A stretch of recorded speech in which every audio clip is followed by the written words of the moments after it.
अशी तरुण मंडळी, माझा शरद आहे, चारू आहेत, कीर्तनाची परंपरा यांनी टिकवलेली आहे. यांच्या वडिलांचं काही कीर्तन ऐकलेलं नाही मी, पण त्यांचा कीर्तनाचा दरारा, राष्ट्रीय वृत्ती, त्यांचा भारदस्त आवाज, हे सगळं गुरुजींच्याकडून ऐकत होतो आणि तोच वारसा पुढे चालवला आहे. यांना कीर्तनामध्ये यश मिळतंच आहे, पण जीवनात जे समाधान मिळायला पाहिजे ते मिळावं. तुम्हाही सर्वांना प्रभू दत्तात्रेयांच्या कृपेनं आपण धर्मनिष्ठा, राष्ट्रनिष्ठा ही जर जतन केली, जपलीत, कीर्तनाचा हा उद्देश असतो. एका वाक्यात सांगतो, मला तर बोलता येत नाही. कीर्तनाचं ध्येय असं असावं: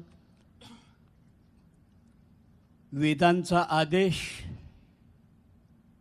शास्त्रांचा संदेश, संतांचा उपदेश, हाच कीर्तनाचा उद्देश असावा. अवधूत चिंतन श्री गुरुदेव दत्त. आज आपल्याला आख्यानाच्या माध्यमातून रायगडाकडे जायचं आहे. तेव्हा 5 वेळेला भजन करूया आणि रायगडाकडे वाटचाल करूया. कारण बहुतेक रायगडाला हा मान सततच आहे. रायगडाला, सिंहगडाला. कारण जेव्हा काँग्रेसच्या सरचिटणीसपदी आरूढ झालेले सुभाषचंद्र बोस त्यांच्या पुढच्या कारकिर्दीसाठी आशीर्वाद घ्यायला महाराष्ट्रात आले, तेव्हा ते असेच रायगडालाही भेट देते झाले आणि सिंहगडालाही भेट देते झाले, असं त्यांच्या चरित्रामध्ये आहे. आणि आज एका विशाल हिंदू समुदायाला प्रबोधित करण्यासाठी स्वतः नरेंद्रजी सुद्धा रायगडावरती सकाळी उपस्थित झाले. आणि जवळजवळ महाराष्ट्रामध्ये प्रखर हिंदुत्वासाठी काम करणाऱ्या 1 नव्हे, 2 नव्हे, 3 नव्हे, जे आपण 4 दिवस खंत बाळगत होतो की चांगली काम करणारी 10 माणसं एकत्र येत नाहीत, काय करूया, कसं करूया, तर तो सुद्धा आपल्या मनातला खंतीचा विषय बाजूला करत जवळजवळ महाराष्ट्रातल्याच हिंदुत्वासाठी काम करणाऱ्या 100च्या वर संघटना एकत्र त्या ठिकाणी आपले कार्यकर्ते घेऊन उभे राहिल्यात. आणि आज नरेंद्रजींचं फार सुंदर त्यांच्यासमोर उद्बोधन झालं आहे. भावी प्रगतीच्या रस्त्यावरती रायगडाचे आशीर्वाद निश्चितपणे त्यांना लाभणार आहेत, यात संशय नाही. आणि हे वर्षच मुळात नरेंद्रांचं असल्यामुळे विवेकानंदांच्याही अर्थी स्वामी विवेकानंदांच्या हिंदुत्वाच्या या सार्धशतीच्या वेळेला किमान आपल्यासारख्या शहाण्यांच्याकडून तरी नरेंद्राचा पराभव होणं चांगलं नाही. याच्या पुढच्या कालखंडामध्ये स्वाभिमानाने, स्वत्वानी याच्या पुढचं भारताचं मान जर उंच ठेवायची कोणाच्या नेतृत्वाची आज शक्ती असेल तर सर्वच देशाला नरेंद्रांचं नाव माहिती आहे. त्यामुळे देशाला मोद देणारे मोदी यांच्याबद्दलचा थोडा गंभीरपणे विचार सगळ्यांनी पक्षाच्या भिंती बाजूला ठेवून करायला हवा. याचं कारण असं आहे की त्यांच्या पंतप्रधान पदामध्ये कोण्या एका पक्षाचं संरक्षण होणार नाहीये, तर हे सगळेच पक्ष ज्या भूमीवर उभे आहेत त्या भूमीच्या स्वत्वाचं संरक्षण होणार आहे. त्याच्यामध्ये आपल्या सर्व पक्षांच्या सुरक्षेची आणि सन्मानाची हमी आहे. हे लक्षात घेता प्रत्येकाने आपल्या घराचा विचार न करता देश नावाच्या घराचा आता कसा विकास पुढे करता येईल याचा विचार करून या काही चळवळीत जायचं आहे. प्रचार कुठल्या पक्षासाठी नसतो. कीर्तनामधल्या व्यासपीठावरचा प्रचार तर कोणा व्यक्तीसाठीही नसतो. कीर्तनाच्या गादीचा नियम असा आहे, प्रसार फक्त किंवा बोलायचं एखाद्याच गोष्टीवर. जेव्हा एखादी कोणी व्यक्ती एखादं उत्तम तत्व घेऊन पुढे जाते, त्या तत्वाचा प्रसार जर उत्तम होणार असेल तर त्या तत्वासाठीच नारदाच्या गादीनं आपली वाचा उच्चारायची असते. या नियमाप्रमाणे सर्वांचं सामायिक हित आणि कोणाच्याही हितावर गदा येणार नाही असं प्रखर नेतृत्व, या 2 तत्वाला अनुसरून त्यांनी आत्तापर्यंत विकासाची गाडी दाखवली आहे. त्यासाठी नारदाच्या गादीतर्फे सुद्धा आणि आपल्या सर्व कीर्तन संध्येतर्फे सुद्धा लाख लाख शुभेच्छा देऊन नरेंद्रांच्या आणि रायगडाच्या आशीर्वादाने पुढच्या त्यांच्या वाटचालीला खूप खूप मोठे आशीर्वाद देऊन 5 वेळेला भजन करूया. बाकी फार काही नाही करता आलं तरी रोज एक माळ नामस्मरण तरी करा की याच्या पुढच्या भारताला चांगली ऊर्जितावस्था यावी, म्हणून चांगली सत्ता केंद्रात येण्याची सद्बुद्धी भारतीयांना होवो असं संकल्प करून एक माळ करा. चमत्कार होऊन दाखवतो, केल्याने होत आहे रे. आपल्या उपासनेला भगवंत फळ दिल्याशिवाय राहणार नाही यात संशय नाही. सर्वांनी सुंदर भजन म्हणूया. रघुपती राघव राजा राम पतित पावन सीताराम.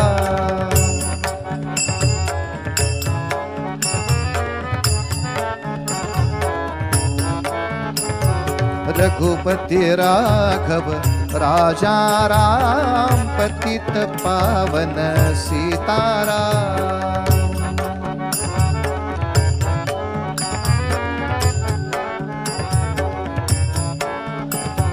रघुपति राघव राजा राम पतित पावन सीताराम.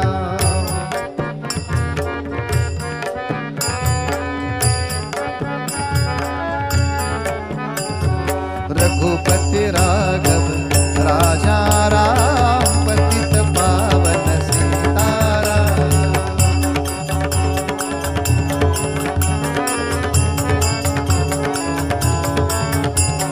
रघुपति राघव राजा राम पतित पावन सीताराम.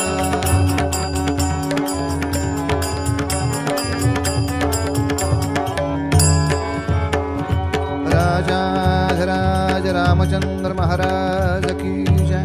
माझ्यानंतर बंधुवर्गाने म्हणा. हरे राम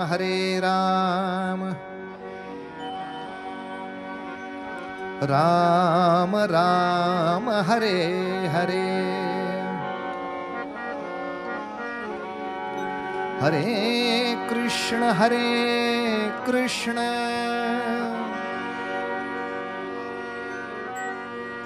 कृष्ण कृष्ण हरे हरे. माता भगिनींनी म्हणा. हरे राम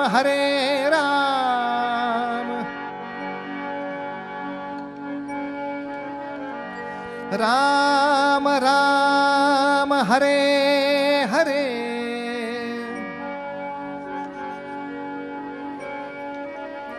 हरे कृष्ण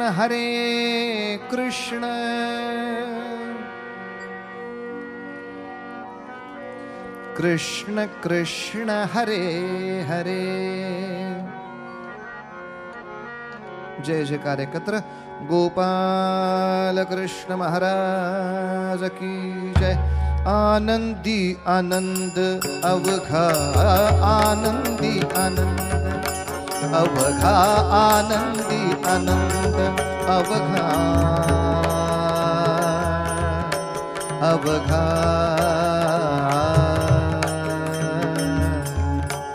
आनंद आगळा आनंदी आनंद अवघा आनंदी आनंद अवघा आनंद आगळा आनंदी आनंद अवघा आनंद आगळा. गोविंद गोविंद अवघा गोविंद गोविंद अवघा मुकुंद सावळा. मुकुंद मुकुंद सावळा.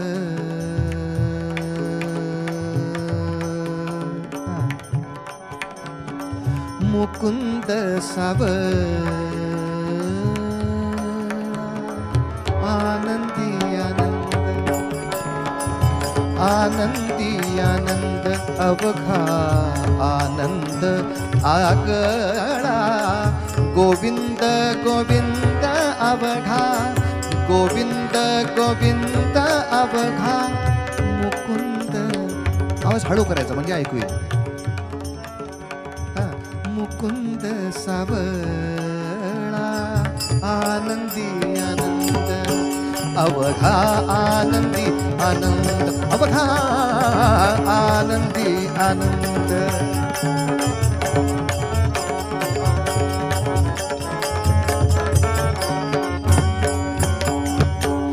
बहुत दिसांचे तप ये फळाला, बहुत दिसांचे, बहुत दिसांचे, बहुत दिसांचे तप ये फळाला. धावुनिया भक्तासाठी घन निळवळला, धावुनिया भक्तासाठी घन निळवळला, धावुनिया भक्तासाठी घन निळवळला. बाहेरी भीतरी अवघा, बाहेरी भीतरी अवघा, बाहेरी भीतरी अवघा. हळू आनंद सोहळा.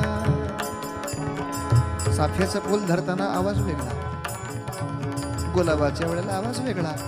बाहेरी भीतरी अवघा, बाहेरी भीतरी. हळू मुकुंद आनंद, आनंद आगळा, आनंदी आनंद, अवघा आनंदी आनंद. आनंद आनंद आनंद आनंद, आनंदी आनंद, अवघा आनंदी आनंद, अवघा आनंदी आनंदी आनंद.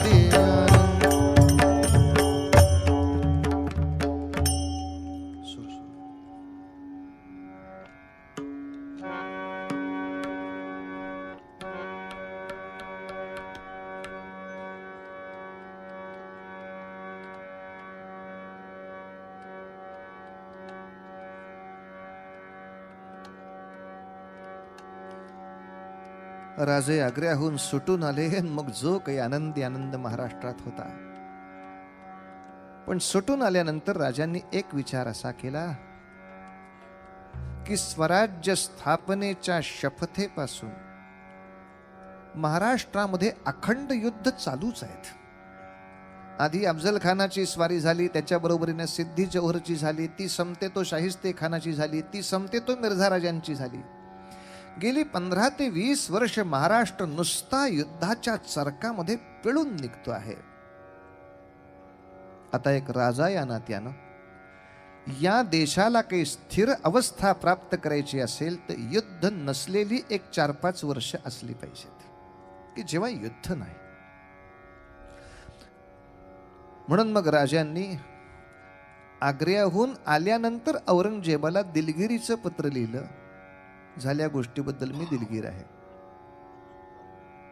मला खरं तुमची भेट घेऊनच यायचं होतं, पण काही कारणाने ते जमलं नाही. आणि माझा गैरसमज झाला म्हणा की माझ्या जीवाला तिथे धोका आहे असं वाटल्यामुळे मी आपल्याला न सांगता इथे निघून आलो. तरी सुद्धा तुमचे आमचे प्रेम कायम राहावे. लोभ आहेच, जो आहे तो दिसतच होता, तो वृद्धिंगत व्हावा वगैरे वगैरे, जे अगदी फॉर्मल ज्याला पत्र म्हणतात. आणि अधिक असं लिहिलं, आपली काही याच्याही पुढे दक्षिणेकडची कामं असतील तर सांगायला हरकत नाही, ते करण्यामध्ये आम्हाला आनंद वाटेल. म्हणजे कुठली विजापूर आणि गोळकोंडा या बादशहांवर आपल्याला काही कारवाई करायची असेल तर मी आहेच वगैरे. हे दोघंही असे सडकून वैतागलेले होते. शिवाजीराजा मोगलांच्या वतीने जर आपल्यावर चालून आला तर शिवाजीराजाने त्यांच्याकडेही आपला वकील पाठवला. जेव्हा मोगल येतात तेव्हा तुम्ही आम्ही ते तिघं सगळे दक्षिणी एकत्र आलो असतो, तो मोगलांचा हाही त्रास आपला वाचत होता. तेव्हा मी तुम्हाला बोलवतही होतो. सगळे मतभेद बाजूला सोडून बोलवत होतो, पण तुम्हाला एकजूट करायची नाही, का जोडेनी मार मग? त्या कुतुबशहा जरा निवळला होता, त्यांनी मंत्री पाठवला, मैत्रीची इच्छा आहे. म्हणले नंतर भेटूया. मैत्री करायला हरकत नाही, मैत्री संघ प्रस्थापितही करायला हरकत नाही, पण तूर्त मला आता 4 ते 5 वर्ष अजिबात महाराष्ट्रात युद्ध नको आहे. आणि काही वेळेला आपल्या बाजूनं मोहरा पडतो तो असा. औरंगजेबाने संताप संताप संताप केला आणि दक्षिण प्रांताचा कारभार जो मिर्झा राजांनी बघायचा होता, जो दिलेर खानांनी बघायचा होता, त्या दोघांनाही बाजूला केलं आणि त्या ठिकाणी आपल्या ज्येष्ठ चिरंजीवांना पाठवलं, शहाजादा मुअज्जम, जो पाठवूनही न पाठवल्यासारखाच कारभार करणारा होता. इतका नादान मनुष्य त्यांनी त्या ठिकाणी पाठवला आणि अट अशी घातली की तुमचा आमचा प्रेम संबंध कायम चालू ठेवायचा असेल तर माझी जी 5,000 मनसबदारी शंभूराजांकडे आहे, तो जिवंत आहे आम्हाला कळलंय, आता तुम्ही आम्हाला गंडवलं, पण ठीक आहे, तर असं करूया.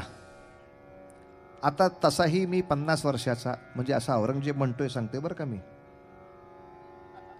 औरंगजेब सांगतोय आता तसंही मी 50ला टेकलेला, तुम्हीही 40च्या पुढे गेलेला, याच्या पुढचं स्वराज्य आपल्या मुलांनीच सांभाळायचं आहे. कसं? माझं राज्य मुअज्जम सांभाळणार, तुमचा शंभू सांभाळणार. मग त्या दोघांना राज्य करण्याचं प्रॅक्टिकल ज्ञान झालं पाहिजे, थेअरी खूप झाली. तेव्हा आपण असं करूया की वऱ्हाडची जहागिरी संयुक्त विद्यमाने चालवू. म्हणजे माझा मुलगा शहाजादा तिथे येईल, तुम्ही तुमचा मुलगा पाठवा. अर्थात तो खूपच वयाने लहान आहे, 10-12 वर्षाचाच आहे म्हटल्यानंतर तो अज्ञान पालक म्हणून तुमचा एखादा सेनापती पाठवा. कसे? राजे म्हणले फारच छान झाले असे. शहाजादा मुअज्जमला इतिहासात असं लिहिलंय की व्यवहारातल्या लोकांना माहीत असलेली जवळजवळ सगळी व्यसनं त्याच्याकडे होती. यादी सांगत नाही, ती बरीचशी लोकांना माहीत असतात आणि ती यादी समजून घेण्यात काही स्वारस्य नाही आपल्याला. त्यामागे औरंगजेबाचा असाही एक छोटा डाव होता की जर शंभू राजा या मुलाच्या नाद्याने व्यसनी करता आला तर राज्य स्वराज्य असंही मारता येईलच ना. अर्थातच शंभू राजांनी तो डाव उलटा केला. शंभूराजे वऱ्हाडची जहागिरी सांभाळण्यासाठी शहा मुअज्जम बरोबर 3 वर्ष राहिले, पण या 3 वर्षात ते तर व्यसनी झाले नाहीच, तर शहाजादा मुअज्जमला संस्कृतची गोडी त्यांनी लावली आणि तो चांगल्या चांगल्या ग्रंथांचं वाचन करू लागला. औरंगजेब तिकडे अस्वस्थ झाला, बुमरँग उलटतो का काय आपल्यावर? उद्या चुकून बाकून शहाजादाच त्याच्याकडे जायचं, शिवाजी राजाकडे. आणि गणित तेच होतं. जेव्हा आपलं काही साधत नाही असं लक्षात आलं, तेव्हा औरंगजेबाने गुप्त बातम्या पाठवल्या की त्याचा जो सेनापती इथं आलाय, प्रतापराव गुजर, त्या प्रतापराव गुजराला आणि या छोट्या शंभ्याला अटक करून ताबडतोब दिल्लीला पाठवा. पण असं माझ्या बापांनी फरमान काढलंय, हे मुअज्जमनी 7 दिवस आधी शंभूला सांगितलं की तुझ्या अटकेचं फरमान काढलं रे माझ्या बापानं. आता प्रतापरावानं पण अटक करायचं फरमान काढलंय. तुझे बाबा आग्र्यातून निघून गेले तेव्हा राजा आमचा औरंगजेब इतका संतापला, त्यांनी तुमचे नेताजी पालकर पकडलेत, प्रति शिवाजी त्यांना म्हणत होते ना, म्हणून त्यांना पकडले. मग महाराजांवरचा राग त्याच्यावर काढला, इतका मारला, छळला की दुर्दैवाने नेताजी पालकरांना धर्मांतरित व्हावं लागलं. औरंगजेबाने त्याचं धर्मांतर केलं, महम्मद कुली खान असं त्याचं नाव ठेवलं. नेताजी पालकरला पुन्हा काबूलच्या मोहिमेवर पाठवलं. तिकडच्या मोहिमेवर जाता जाता रस्त्यातनं ते सुटले आणि महाराष्ट्राकडे येऊ लागले. म्हणजे एका बाजूला हाती प्रति शिवाजी लागला होता, तोही सुटला. म्हणून औरंगजेबाने जास्त चिडून या दोघांच्या अटकेचे हुकूम काढले. मुअज्जमने आधीच सांगितलं, पळा, सगळे पळून जा. म्हणजे मी वडिलांना कळवून टाकीन, तुमचा हुकूम यायच्या आधीच 3 दिवस ते पळाले, काय करणार, सापडले की पाठवतो. हे कशाला डोंगरात सापडायला बसलेत. शिवाजी राजाला कळेना हा एवढा का उदार होतोय आपल्याबद्दल. कळलं, याला म्हणावं डोकं. याला म्हणावं डोकं. कारण औरंगजेबानं सुद्धा त्याचं राज्य कसं मिळवलं होतं? त्याच्या 2 भावांना मारून आणि बापाला संपवून. शहाजादा मुअज्जम तोच विचार करत होता, उद्या औरंगजेबाकडून जर मला राज्य मिळवायचं असेल तर औरंगजेबाला माझ्या बापाला पुरून उरेल असा कोणीतरी शक्ती संपन्न माझा मित्र करून ठेवलेला असायला हवा. काय पठ्या भविष्य बरोबर ओळखतोय की उद्या माझ्या वडिलांवर वचक लावायचा असेल, माझ्या भावंडांना संपवायचं असेल आणि मला जर माझी दिल्लीची पातशाही वडिलांकडनं मिळवायची असेल तर बाबा सुद्धा ज्याचे फसू शकतात असा राजा माझ्याकडं पाहिजे. त्यामुळे पठ्यानी शिवाजी राजांच्या नावे आपला सगळा कौल दिला. पण राजानं एक आनंद असा होता, 3 वर्षाचा काळ, 3 वर्ष म्हणजे गंमत नाही आहे. 3 वर्षाच्या कालखंडात महाराष्ट्र प्रांतात कोणतंही युद्ध आलं नाही. अर्थात मुघलांचे आणि राजांचे प्रेमाचे संबंध आहेत हे कळल्यावर विजापूरकरांनी गडबड केली नाही. तशीच बातमी गोवळकोंड्याला गेल्यामुळं गोवळकोंड्यांनी गडबड केली नाही. गोवळकोंडा आणि महाराष्ट्र मैत्री संघ प्रस्थापित करतायत म्हटल्यावर गोव्याचा पोर्तुगीज गप बसला. एका बुद्धिबळात किती राजकारण साधावी लागतात याचं स्वच्छ गणित आपल्याला त्या ठिकाणी दिसेल. राजाने अप्रतिम राजकारण खेळलं. मात्र 3 वर्षामध्येच सगळे ते तह संपले. शंभूराजे परत आले, प्रतापराव गुजर परत आले. म्हणजे असे कसे काय परत आलात? वरचा हुकूम सांगितला, चला. म्हणजे तहाच्या दृष्टीनं त्यांनी तह मोडायला सुरुवात केली आहे का? हो. मग आता आपल्याला अधिकार आहे कायद्याप्रमाणे आपणही तह संपवूया. कोर्टामध्ये असंच असतं की पहिल्यांदा वकील विचारतो, तुमच्या या अटी ठरल्या होत्या, हो, यातली पहिल्यांदा अट कोणी मोडली? मग सगळा दोष त्याच्यावर. आता तुम्हाला दुसरी अट मोडायला पूर्ण संधी आहे. तुमचे जे 150 किल्ले औरंगजेबाकडे ठेवायचे आहेत ते तुम्ही आता बिनविरोध घेऊ शकता, त्याच्या सैन्याला हाकलू शकता. का? त्यांनी जी युद्धबंदी करण्याची आपल्याला दिलेली सवलत होती ती त्यांनी त्याच्याहून मोडली आहे. मग मात्र शिवाजीराजांनी काढली पुन्हा 100 किल्ल्यांची मोहीम. इकडे हा, तिकडे तो, तिकडे तो, तिकडे हा, इकडे तो, तिकडे तो, सगळ्यांवर परत भगवे झेंडे लावून यायचे. हे सगळे किल्ले युद्धामध्ये डॅमेज झालेत. ते या मधल्या 3 वर्षाच्या काळात दिल्ली पॅकेजकडनं चांगले झालेत. त्यामुळे आता दिल्लीकरांचा आमचा प्रेमाचाच संबंध आहे. ते पॅकेजचा फायदा आम्ही नाही घ्यायचा तर मग कुणी घ्यायचा? ज्यांना ज्यांना जमेल त्यांना उतरवा आणि पुन्हा एकदा स्वराज्यामध्ये सगळी आपली 150-200 किल्ल्यांची झालेली हानी भरून काढा. असं एक किल्ला, दुसरा किल्ला, तिसरा किल्ला असं प्रकरण चाललं होतं. पण एका किल्ल्यापाशी जरा गाडी अडत होती, तो म्हणजे कोंढाणा. कोंढाण्याला कोण पाठवावा, कोंढाण्याला कोण पाठवावा अशी संकटाची जरा गडबड झाली. आणि अशाच वेळेला शिवरायांचा अत्यंत लहानपणापासूनचा परममित्र तानाजी मालुसरा तो आपल्या मुलाच्या लग्नाचं आमंत्रण करायला आला होता.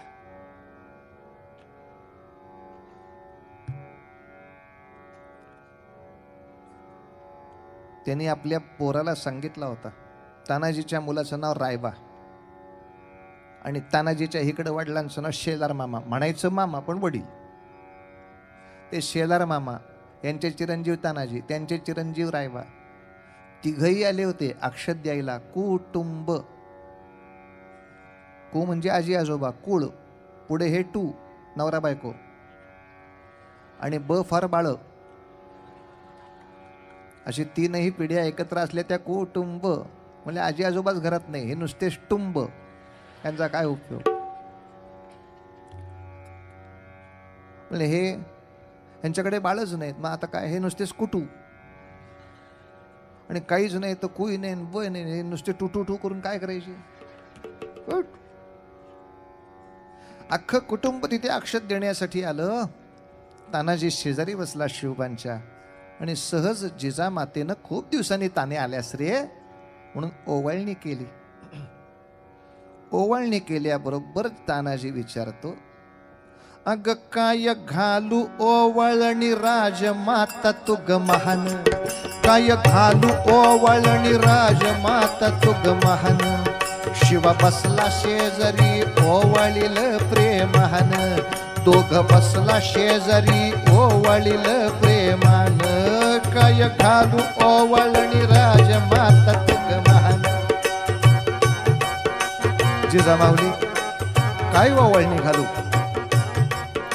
आणि आई म्हणाल्या, काय ओवाळणी अवघड, काय ओवाळणी अवघड, अवघड द्यावा कोंडगड, अवघड द्यावा कोंडगड. न वैरी तुझ्या पुढर वाकविल महान जी, वाकविल महान जी, वाकविल महान.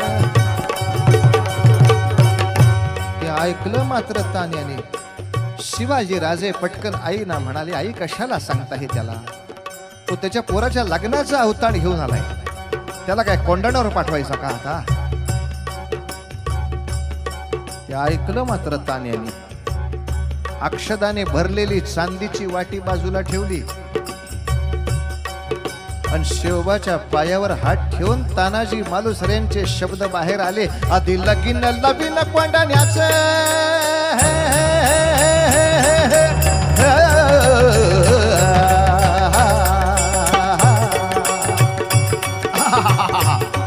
आधी लगीन लावीन कोंडाण्याचं, मगच रायबाचं ब्रीद हे आमचं. वाहिला देह देश कार्यास, वाहिला देह देश कार्यास.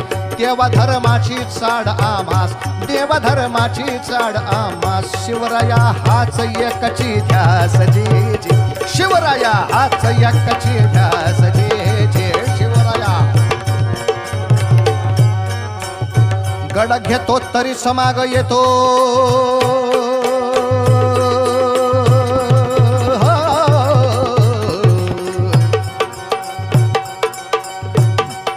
राजा गड घेतो तरीच माग येतो, नाही तर धरतो रस्ता स्वर्गीचा जे जे, रस्ता स्वर्गीचा जे जे, रस्ता स्वर्गीचा. तानाजीनं मुजरा केला न उभा राहिला. हा मुजरा घ्यावा शेवटचा मित्राचा, हा मुजरा घ्यावा शेवटचा मित्राचा. जर मेलो तिकडं तर सांभाळ करा पुत्राचा, जर मेलो तिकडं तर सांभाळ करा पुत्राचा. सरदार रायबा हाच हेतू अंतरीचा, सरदार रायबा हाच हेतू अंतरीचा. गड घेतो तरी समाग येतो, नाही तर धरतो रस्ता स्वर्गीचा जे, रस्ता स्वर्गीचा जे, रस्ता स्वर्गीचा. राजे राजे राजे राजे राजे, कोंडाण्याची काळजी करायची नाही. मुजरा करून तानाजी मालुसरे निघाले, पाठोपाठ रायबा पण निघाला. राजे बाबाला सांगा की, काय सांगा, मला पण न्यायला सांगा की. त्याला हळद लागली होती हो, मला पण न्यायला सांगा की. मी पण जातो की कोंडाण्यावर. रायबा येडेपणा करू नको, तुझं लगीन ठरलंय, घरामध्ये वराड येऊन बसलंय. त्या वराडाला म्हणाव एवढा कोंडाण्याचा मुहूर्त झाला की त्याच्या पुढच्या मुहूर्तावर लगीन केलं जाईल, तोवर गप गुमान घरामध्ये राहा. काय पूर्ण पोळ्या खायच्या त्या ख्या, भाकऱ्या खायच्या त्या ख्या, पुढचा मुहूर्त पुढल्या महिन्यातला घेतोय म्हणा. बाबा निरोप सांगायला माझा काका जाईल की सूर्याजी, मला यायचं. काय त्यांची हौस आहे बघाव. सर्कसला नाही जायचं, युद्धाला. युद्धाला जायचं आता, म्हणजे युद्धाची डॉक्युमेंटरी बघायला जायचं असलं तरी येणार नाहीत. म्हणले युद्ध नाही आहे, नुसती डॉक्युमेंटरी दाखवणार आहेत की कसं युद्ध होतं. नको बाई, रक्त बघितलं की चक्कर येते. कशी काय ही युद्धामध्ये आपल्याला मदत करायची पोरगी आपल्याला देव जाणे. बुवा कॉलेजमध्ये ते रक्तदान शिबिर असतं, सुई टोचली की कार्टी म्हणजे इतक्या टनाटन उड्या मारतात. काय रे अंग तुझ्या शौर्य, नाही करून उपयोगाचं. उत्तम सर्जन व्हायचं असेल, ऑपरेशन करून अनेकांना जीव वाचवायचे असतील, तर ते रक्त, ते मांस बघायची डोळ्याला सवयच केली पाहिजे. उत्तम सैनिक व्हायचं असेल तर ते रक्त मांस बघायची डोळ्याला सवयच केली पाहिजे. उद्या समजा आपल्या सगळ्या मुलांनी आश्वासन दिलं पोलिसांना की पोलिसांनो दंगल बिंगल झाली तर काय घाबरू नका, आम्ही येतो तुमच्या मदतीला. ते पोलीस पहिली हीच चौकशी करणार. ए बाब्या, काय चक्कर बिक्कर नाही येत रक्त पाहून?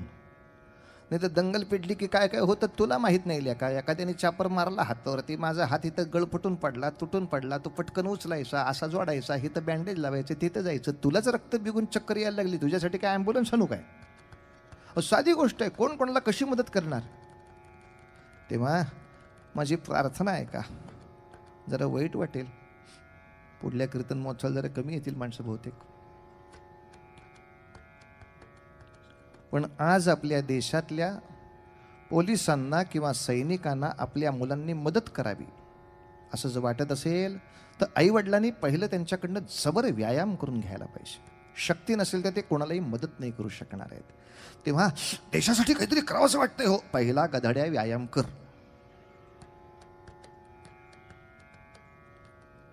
पहिला व्यायाम पाहिजे. तब्येत नुसते बाजीराव पेशवे नको, सिंघम असला तरी चालेल. बाजीराव सिंघमची तब्येत फक्त कराट्याची येऊ दे. पोरांना डायलॉग नुसते पाठ आहेत. आता माझी सटकली आहे. अरे गाढवा, त्याची तब्येत चांगली आहे म्हणून हित सटकते. तुझं काय सटकेल तुला माहिती आहे का? तेवढी तब्येत मिळवान मग सटकली आहे वगैरे म्हणा. काय सटकली आहे तुझी? बाजीराव सिंघमची तब्येत पहिली मिळवण्यासाठी आई बापांनी फार हट्ट करावा लागतो, फार हट्ट करावा लागतो. लक्षात घ्या, गुंड माणसं जिंकतात कारण ते व्यायाम करण्याचे कष्ट घेतात, आणि सज्जन माणसं नेहमी दबतात याचं कारण व्यायाम करण्याच्या कष्टाच्या वेळी ते आळस करतात. आळस करणाऱ्या माणसाला मागच राहावं लागतं. तो कष्ट तरी करतो, हो, ते व्यायाम करण्याचे. तब्येत चांगली पाहिजे, व्यायाम पहिला गधड्या चांगला कर. आणि मांसाहार नाही केलात तरी आठवड्यातनं एकदा ह्या पोरांना घेऊन मटण मार्केट दाखवत जा.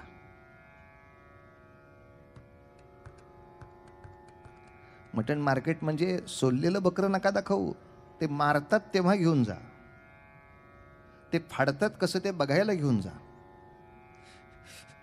मला 4 दिवस झोपच येणार नाही. पहिल्यांदा असंच होईल,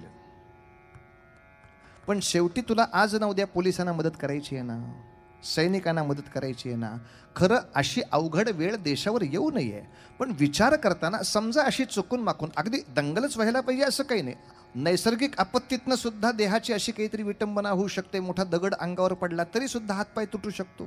मग अशा वेळेला जर मदत करायची असेल तर ते तुटलेला अवयव बघण्याची, त्याच्यामधनं येणारा मांस पाहण्याची, त्याचा रक्ताचा सडा बघून सुद्धा न त्रास होण्याची ही थोडी नजरेला तर सवय करावीच लागेल. डॉक्टर सुद्धा असं करतात का नाही? नवीन सर्जन करायचं असेल ते ऑपरेशन करत असताना त्याला शेजारी उभा करतात, नुसतं बघ तर खरी मी पोट कसा कापतोय त्याचं. नाही तर तू सर्जन कसा असेल, नाही तर तू शस्त्रक्रिया कशी करशील मला सांग. यासाठी आता मटण मार्केटमध्ये जाऊन असं म्हटल्यामुळं काही माणसं फार रागवतील माझ्यावर, पण एक अपरिहार्यता आहे.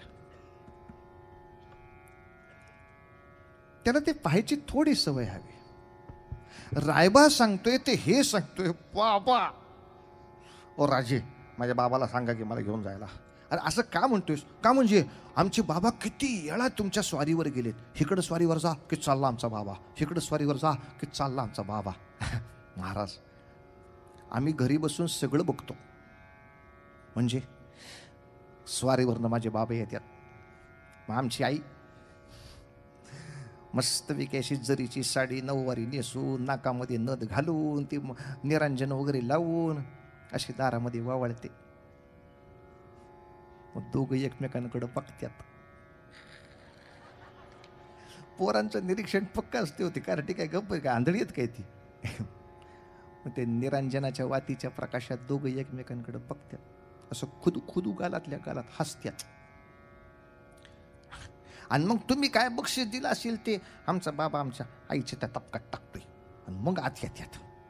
आता मला सांगा राजे, माझं लगीन ठरवलंय, म्हणजे व्हायचं असलं तरी का होईना माझी बायको आहे ना तिथं घरात, मी तर इकडं आलो, आणि तुम्ही तर स्वारी सांगितली. आता बायको माझी पंचारती लावून बसल आणि मी काय देऊ तिथे येऊन?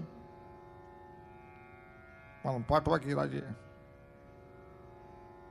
शिवाजी राजे सांगतात, तान्या लेका, आपण सगळे हट्टी तर पोरं काही वेगळी आपल्यापेक्षा व्हायची. रायबाला जप, आणि त्याही पेक्षा स्वतःला जप. तान्या मला कोंडाणा पाहिजे हे जितकं खरं आहे तितकंच तूही पाहिजेलस. तुम्ही माझ्या जीवाभावाचे मित्र असे मधल्या रस्त्यात माझे हात सोडून जाऊ नका रे. फार एकटं वाटतं, फार एकटं वाटतं. हे स्वराज्याचं पुरं झालेलं स्वप्न दाखवायचं कोणाला, असं जीवाचं रान होऊन जातं. तान्या, स्वतःला जपशील. त्याच्यावर उडी मारून 80 वर्षाचे शेलार मामा म्हणले, मी आपण जातोय.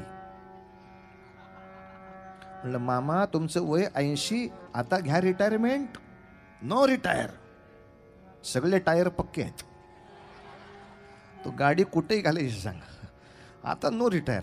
जातोच बघल्या का कोंडाण्याच्या वरती. मग सूर्याजी म्हणलं म्या तरी का राहू. चला सगळे सहकुटुंब सहपरिवार कोंडाण्याचं लग्न लागण्यासाठी माणसं गेली. बरोबर जवळजवळ त्यांची उमराठ्याची फौज घेऊन गेले.